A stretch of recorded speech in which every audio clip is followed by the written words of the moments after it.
Before I begin, I would like to start by thanking the people who helped and supported me.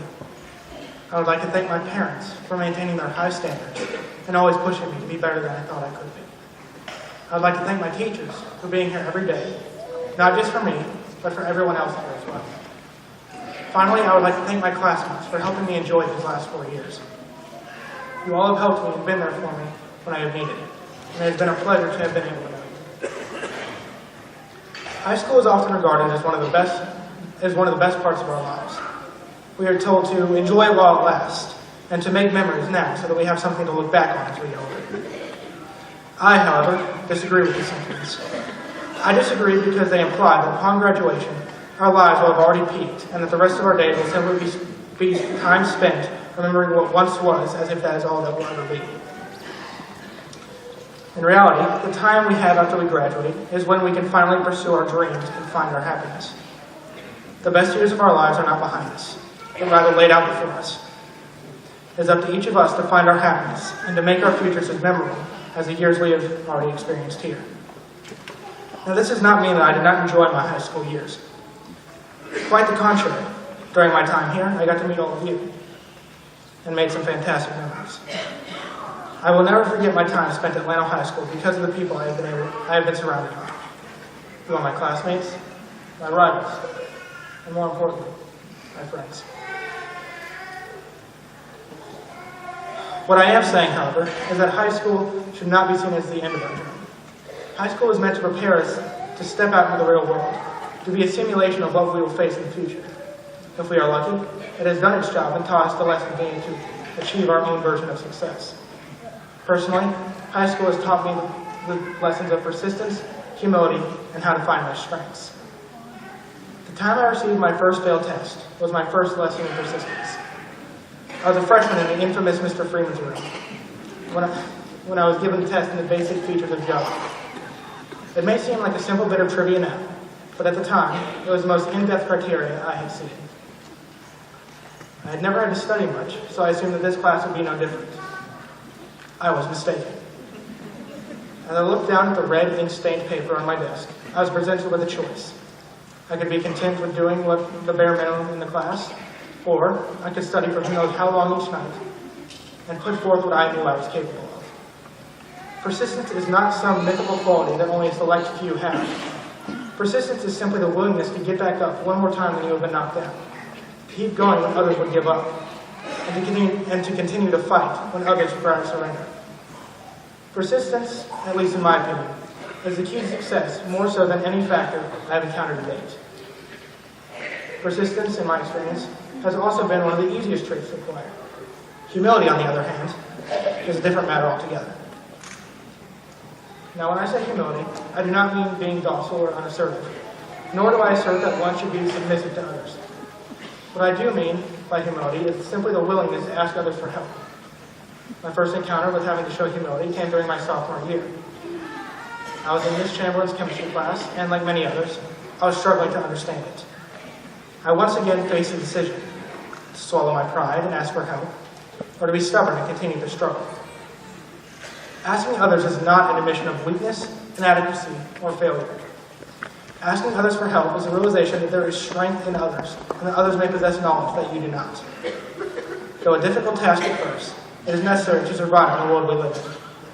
One man or woman cannot accomplish all tasks set before them. To succeed, one must seek help from those around them.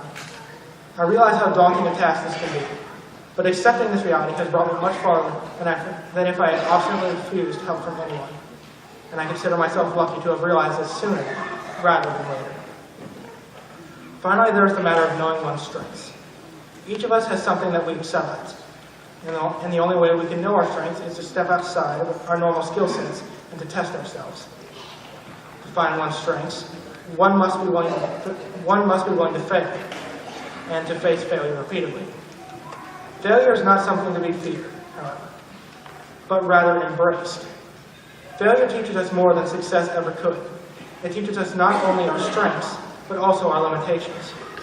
This knowledge will ultimately bring us our happiness, because when we find our strengths, we often find the thing that brings us the most satisfaction, a satisfaction that only comes from realizing you have achieved your fullest potential and have reached what you are truly capable of. In closing, I would like to leave you with one of my favorite stories. 2 mice on a raft in a barn fell into a vat of cream.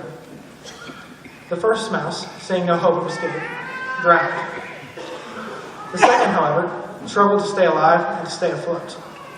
He worked so hard that he churned the cream into butter so that he could simply walk out. I ask you all to be that second mouse. I ask that you persist after your goals, have the humility to ask for help, and are able to find your own strengths. Thank you. Cory Clausen is the valedictorian of the class of 2016. His parents are Russell and Cindy Clausen. Cory finished the high school career with a GPA of 4.6263. This represents the highest honor in scholarship. Cory, please come forward and receive your award.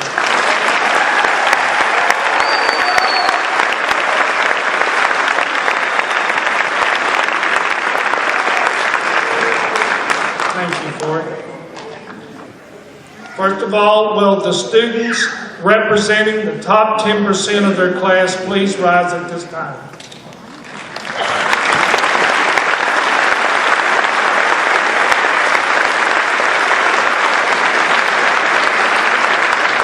Congratulations, you may be seated. Mr. Rudd and Mr. Callahan, I certify that these candidates have completed the course of study required by the state of Texas for the high school diploma and are entitled to all the rights, responsibilities, and privileges appertaining to the diploma. I therefore recommend that these degrees be conferred. Will the first row please rise?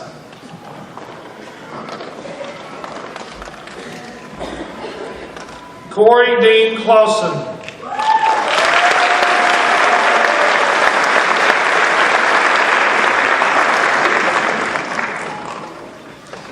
Rachel Marie Beasley. It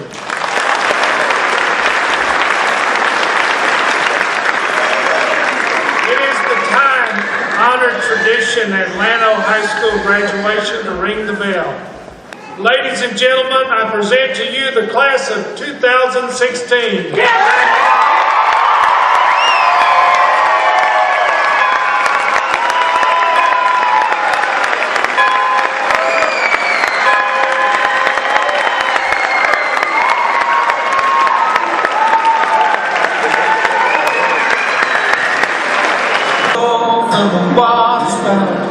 What you said, I can't say.